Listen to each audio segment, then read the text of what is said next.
शुक्रवार को देश भर में गांधी जयंती मनाई जा रही थी और हाथरस में रेप के बाद मारी गई दलित लड़की के लिए इंसाफ मांगा जा रहा था। तो वहीं दूसरी तरफ हाथरस से करीब 500 किलोमीटर दूर रामपुर में रेप के बाद मौत की शिकार दलित लड़की के परिजन कुछ पुलिसकर्मियों और अफसरों से अपनी बेटी के लिए इंसाफ मांग रहे थे। बता दें कि बलरामपुर जिला मुख्यालय से मझौली गांव की दूरी करीब 50 किलोमीटर है, जहां 29 सितंबर की शाम को 22 वर्षीय दलित समुदाय की छात्रा की कथित तौर पर गैंगरेप के बाद उसे बुरी तरीके से मारा पीटा गया और अस्पताल पहुँचने से पहले ही उसकी मौत हो गयी। वहीं मृतक लड़की के भाई की तहरीर पर पुलिस ने 2 लोगों को उसी दिन गिरफ्तार कर लिया और 2 लोगों को शुक्रवार को गिरफ्तार किया गया। वहीं परिजनों का आरोप है कि पुलिस जानबूझकर मामले को दबाने या रफा दफा करने की कोशिश कर रही है। यही नहीं, परिजनों का ये भी आरोप है कि प्रशासन ने 30 सितंबर को रात 9 बजे ही मृत लड़की का अंतिम संस्कार करने को मजबूर कर दिया। इस मामले में पीड़ित लड़की की मां बताती है कि पुलिस हमें 3 दिन से कह रही है कि इंतजार करो,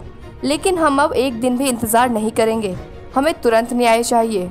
परिजनों का आरोप है कि जिन लोगों को पुलिस ने पहले दिन गिरफ्तार किया था, सिर्फ वही लोग नहीं बल्कि कुछ अन्य लोग भी इस मामले में दोषी हैं। हालांकि शुक्रवार शाम परिजनों की आशंका के आधार पर ही पुलिस ने 2 अन्य लोगों को भी गिरफ्तार किया, लेकिन परिजन इतने से ही संतुष्ट नहीं है। पीड़ित लड़की के भाई ने बताया कि हमने घटना के बाद ही थाने जाकर पुलिस को सूचना दी, लेकिन पुलिस मेरी बहन के शव को रात में ही घर से लेकर थाने चली गई और शव को रात भर थाने में ही रखा, जिसे सुबह पोस्टमार्टम के लिए भेजा गया और फिर उसी रात जबरन दाह संस्कार करा दिया। हालांकि पुलिस और प्रशासन इस बात से इनकार कर रही है कि अंतिम संस्कार के लिए परिजनों पर किसी तरीके का कोई दबाव नहीं बनाया गया था। इस मामले में बलरामपुर के पुलिस अधीक्षक देवरंजन वर्मा कहते हैं कि परिजनों ने स्वेच्छा से दाह संस्कार किया और खुद ही किया, किसी का भी कोई दबाव नहीं था।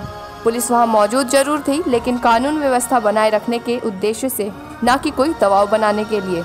लेकिन पीड़ित लड़की के घर पर मौजूद उसके नाना जब ये कहने लगते हैं कि पुलिस ने अंतिम संस्कार के लिए हम पर दबाव नहीं बनाया, तो घर के दूसरे सदस्य उनकी बात का कड़ा प्रतिवाद करते हैं। वो कहते हैं, दबाव कैसे नहीं बनाया, हम लोग तो लड़की का अंतिम संस्कार सुबह करना चाह रहे थे, लेकिन पुलिस तुरंत करने पर मजबूर कर रही थी। साथ ही परिजनों ने बताया कि कोतवाल साहब बोले कि अभी अंतिम संस्कार कर लो, आपकी सभी मांगे मान ली जाएंगी, लेकिन हमारी एक भी मांग नहीं मानी गई।